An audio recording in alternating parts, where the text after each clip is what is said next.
Have you ever been addicted to something? Do you know someone who has been addicted to drugs or alcohol? Have you ever wondered what goes through the brain of an addicted person and their seemingly irrational decision making? What is it that drives them to cause the heartbreak that they do, both for themselves and their close friends and family? And more crucially, how can we overcome this? Hi, welcome back to the channel. My name is Dr. Aziz. I'm a psychology graduate of Cambridge University and also a medical doctor. In this video, I'll be covering Understanding Addiction, No Science, No Stigma by Dr. Smith and Dr. Hunt. It really is a unique read and insight into the psychology of addiction. We'll discuss why some people are more likely to get addicted, the changes to their brains, and crucially how someone can overcome their addictions. The book is written by Dr. Chuck Smith and Dr. Jason Hunt. They really do write from a unique perspective, given that both were qualified medical doctors, then succumbed to addictions themselves, and then eventually overcame their addictions to obtain PhDs and expertise in addiction. Addiction is an ugly illness, and the authors emphasize this right from the start. Addiction is an illness, a disease, albeit predominantly characterized by behavior. Heart disease and type 2 diabetes are also lifestyle choices, but they are bona fide diseases and different from substance addictions. If someone has a heart problem and crashes into you or your family, you are more likely to forgive them than if someone who is drunk or high on drugs does the same thing, although both are illnesses. The truth is, nobody wants to harm themselves or their families. Nobody sets out to become addicted. Dr. Chuck Smith describes in this book how he started to become addicted to alcohol and then strong painkillers. Interestingly, he mentioned he could control himself initially. Addiction is often like bankruptcy, slow at first and then suddenly tumbles and becomes very fast. When well-meaning friends or family would try to talk to him about his addictions, he would distance himself from them and instead gravitate towards those who appeared to understand him better, basically other addicts. In the end, he was writing thousands of prescriptions for himself. He was not even getting high on these opioids. In fact, he was just looking to feel normal again. Dr. Smith describes when the DEA finally caught onto him and arrested him. Without his pills, he now went through 17 days of withdrawal, at one point feeling as though death would be a welcome relief from the hallucinations, mentioning how he did not sleep for more than 5 minutes during those 17 days. Dr. Jason Hunt,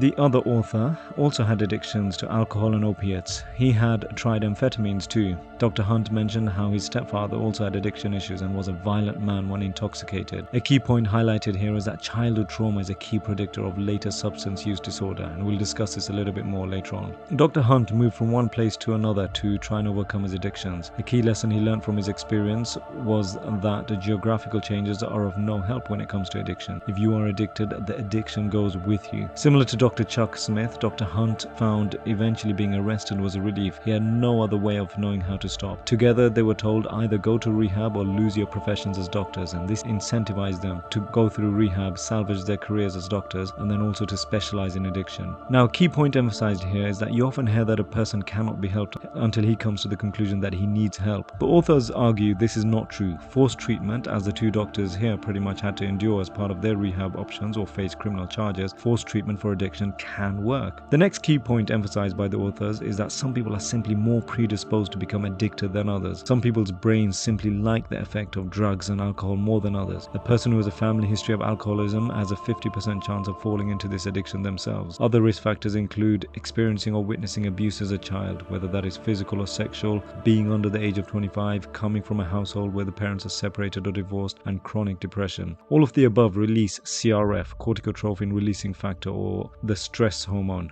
Being in a perpetual state of depression and anxiety, it's no surprise that these individuals turn to chemical boosters for relief. Interestingly, after a while, the substance use itself becomes the source of stress. Now, we need to delve into the brain to understand addiction behavior, and in particular the mesolimbic dopamine reward system. Ever since we are newborn babies, the stress hormone, as mentioned earlier, corticotrophin releasing factor or CRF, a neurotransmitter, is released once the baby is outside of the womb and no longer receiving continuous nutrition. This activates a part of the brain, the extended amygdala, that regulates the body's reaction to stress-inducing situations, and the baby ends up crying to express its stress and need for relief. Once the baby is fed, another neurotransmitter, dopamine, is released and activates another part of the brain, the basal amygdala, which tells the brain that it is now being rewarded. This is an evolutionary feedback system that ensures survival. This mesolimbic dopamine reward system is present from the first hours of our lives to our last breath before we die. So where do drugs fit in with this system? Drugs artificially increase the level of dopamine significantly. The brain's reward system has been fine-tuned over millions of years in evolution. Mind-altering substances have only been around a fraction of that time, and hence the brain is unable to recognize it for the danger that it is in many individuals. For most people, trying a drug or alcohol, it's not actually a big issue, but for 10% of people, their dopamine receptors can handle a significant amount more, and these are the individuals that are more likely to become addicted. The brain has a built-in braking system called gamma-aminobutyric acid, or GABA. GABA works as a check and balance system, but unfortunately in addicts this system is defective. Essentially they have a faulty braking system. The continued use of mild altering substances will cause a reduction in dopamine receptors. Ultimately the addict will need more and more of what he's addicted to in order to overcome the restless, irritable discontent. Medically this term is called tachyphylaxis. After a certain period of time, an addicted person is no longer looking for pleasure. They are only looking to feel normal again. The prefrontal cortex is part of the frontal lobe of the brain and is the decision-making area of the brain. Now, MRI studies have demonstrated that structural changes occur in the prefrontal cortex of addicts. These are physical changes to the brain. Yelling at an addict, "pull yourself together," achieves nothing as their entire decision-making system is faulty. This doesn't mean that the addict is not aware that they are making bad choices and decisions, just that the prefrontal cortex is not functioning efficiently enough to change behaviors. In addiction counseling, there is a term called salience. This is the degree to which something stands out. To an addict, the salient things are alcohol and drugs. So the key question now here is, can the prefrontal cortex be repaired? Well, there's good news and bad news here. The good news is yes, that it can be repaired. The bad news is that it takes time, typically 2 years. One major reason for relapse is that once people become free of mind-altering substances, they assume they are okay. The decision-making is no longer being affected by intoxication, but it doesn't mean that they are actually okay. Even a year into recovery, it is common for individuals to think another drink or pill won't hurt. It takes a further year to realize how erroneous this thinking is. So what can you do to help yourself or a loved one who may be addicted? This is where the authors take an interesting point of view as touched upon earlier. You may have heard a million times before, and certainly when I have spoken to even very experienced psychiatrists, they've said the same thing. The addict has to hit rock bottom or at least want to help themselves. The authors here beg to differ. They advocate forcing your loved but addicted one into recovery or a treatment plan before it's too late. Their argument is, if your loved one had chest pain or dangerously high blood pressure or blood sugar, would you wait for them to come to their senses? Sometimes you even have to report your loved ones to the authorities in order to save them. Dr. Chuck Smith recalls one patient whose parents had tried everything except forcibly take them to a rehab center or to the police. "They'll never speak to us again," the mother said.